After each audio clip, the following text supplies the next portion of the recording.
Hello there, it is a Tuesday, which means it's time for another in real life video.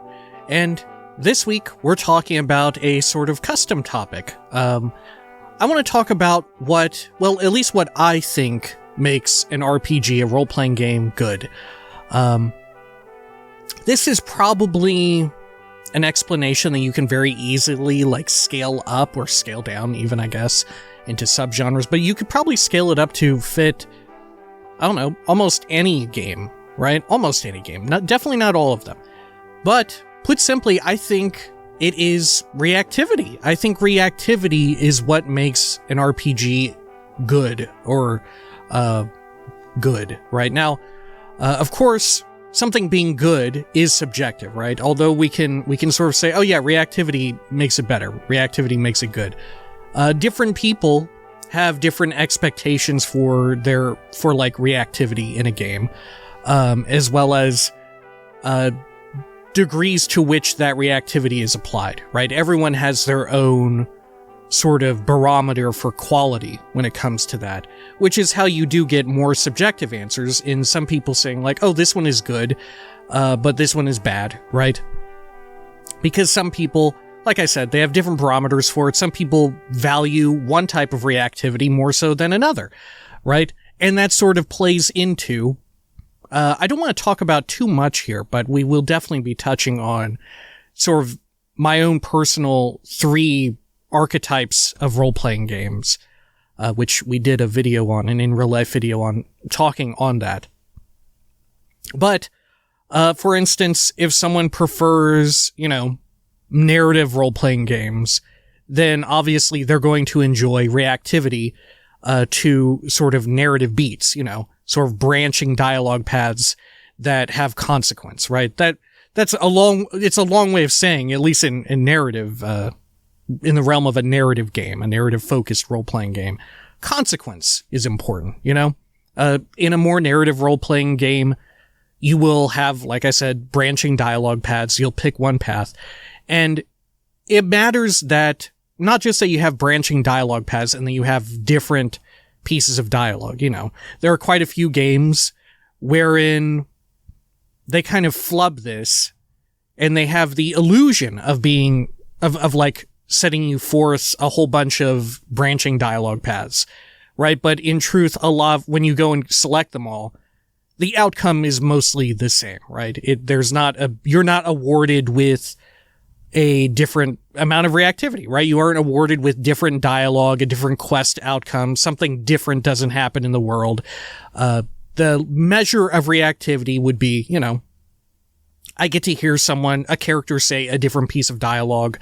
The world thinks about my character in a different way. Your faction status changes. You receive different rewards for solving the quest, right? You get a different item or different items. As well, the world state could change, right? Like a city could be under control by one group or could be completely destroyed in another different piece of reactivity, another branching path. Similarly, when it comes to more mechanically focused things, I think this is where you can really sort of extrapolate it to other games. You want good reactivity with your stats changing, right? If you're in an action role-playing game, changing your build, changing your stats, changing your equipment, and of course changing your stats through that, you want to see a different sort of outcome. You want to see the numbers go up or play out differently, right? If you are, for instance, a character build that focuses on dealing crits, you want to see your damage numbers play up toward crits, right? You want to see whatever it is you want to see in your combat log or in, for instance, damage numbers popping up. You want to see critical ones. If you focus on elemental damage, you want to see different elemental things pop off, different elemental effects. You have damage over time specializations. You want to see far more damage over time effect. That reactivity helps you feel like your character is different from another player's, even if the vast majority of players, there's always a predominant build or a meta within these sorts of action role-playing games, even in single-player ones, wherein the vast amount of player base chooses I want to be a sword and board character or whatever, right?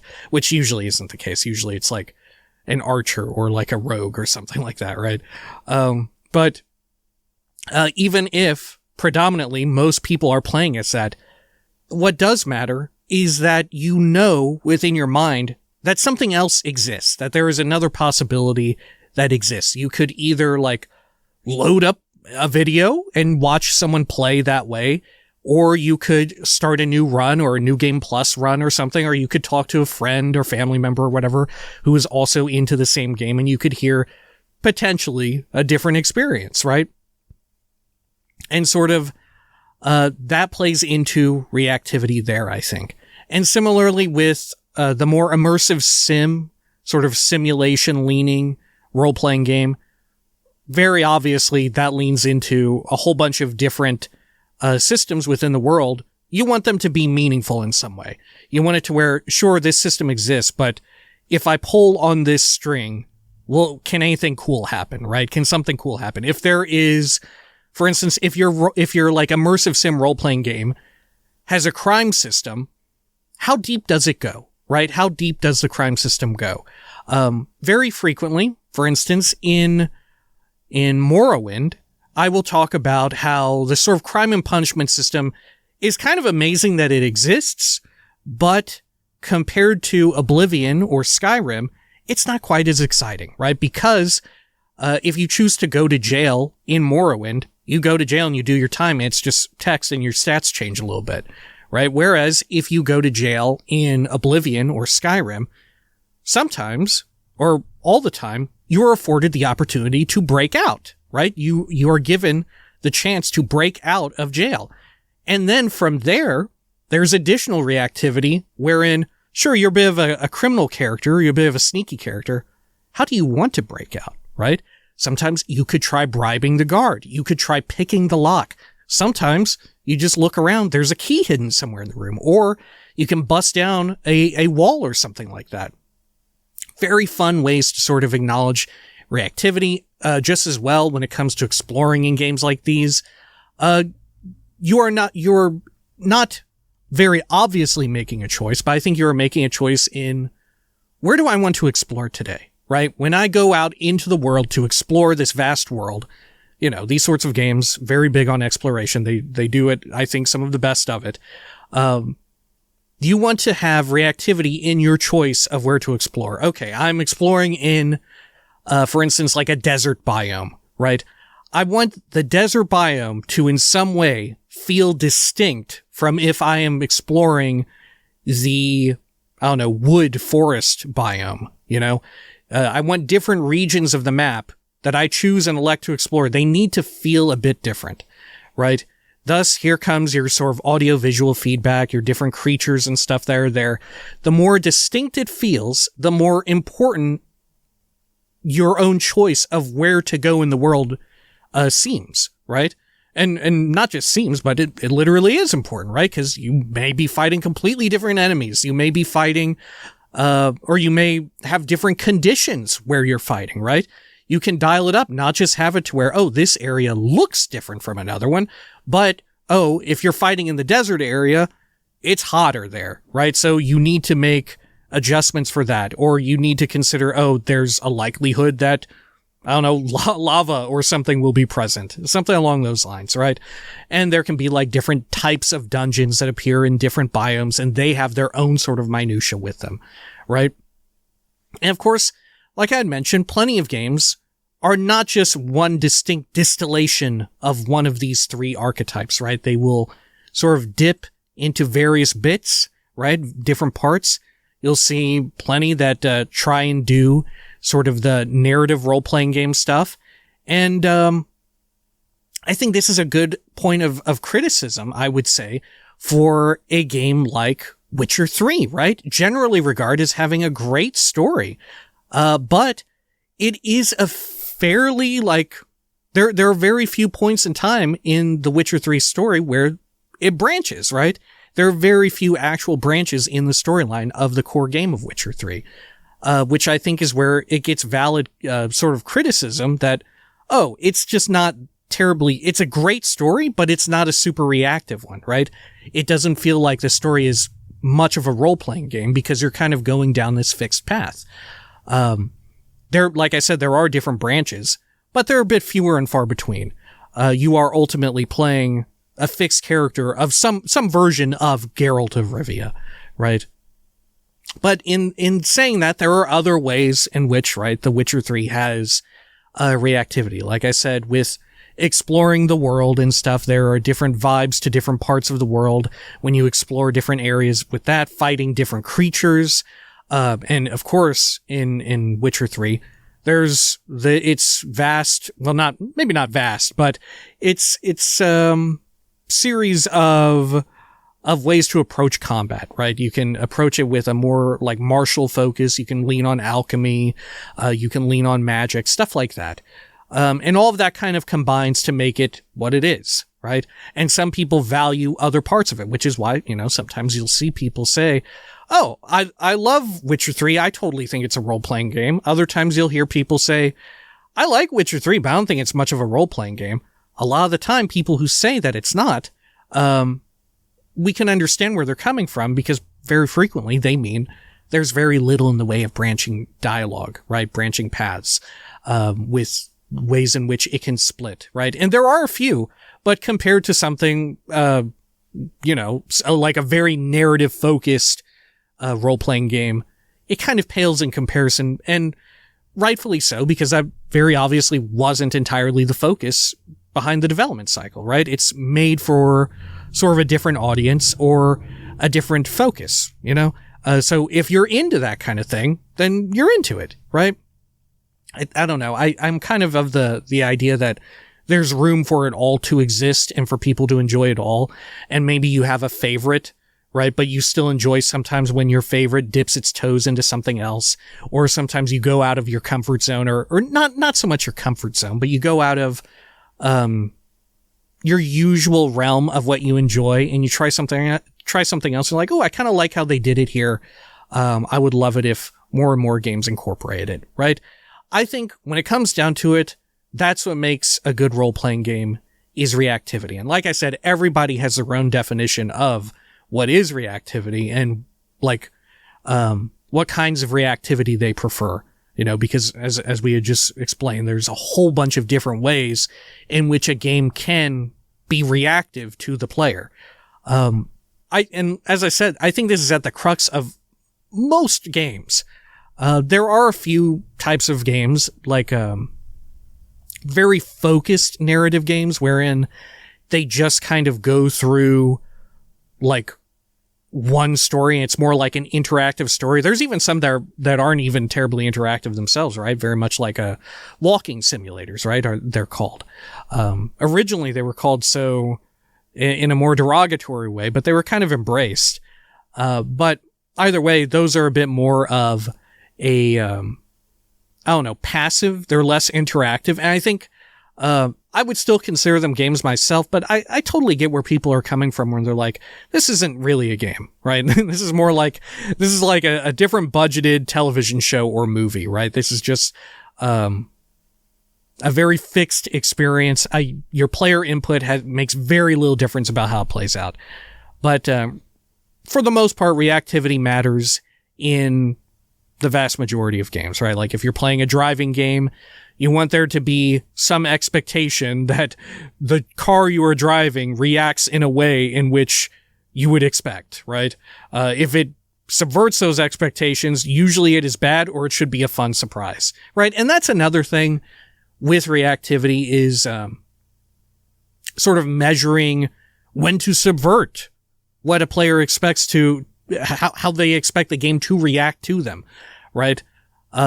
Oftentimes you want to play it safe and have it to where a lot of things react in a way in which the player assumes it will react, right? You want to signpost ahead of time that it will occur in this way, and, people enjoy it more. But, that isn't to say that you shouldn't ever try and subvert those expectations, right? You could even signpost that, oh, this is a skill or a perk or a trait that will subvert your expectations very frequently, right? If you want to have that kind of experience, invest in this sort of skill. For instance, Disco Elysium has a couple skills that are kind of like this. Very obviously, Inland Empire is very much a skill that sort of subverts your expectations and sort of challenges the way in which you think about the world a lot. And it's very much something that you opt into and sign up for. Very cool in that way, I think. But yeah, that's sort of, I think, what makes a good role-playing game. And like I said, on a grander scale, I think that's what makes just a good game in general. And of course, although that sounds very objective, you come to, like we've reiterated here time and again, you come to the subjective level when you factor in, okay, every single person values different kinds of reactivity differently, right? What do you enjoy the most? Maybe you enjoy like more punchy combat that has fun ways in which you can like progress your character and like tweak your character and stuff like that.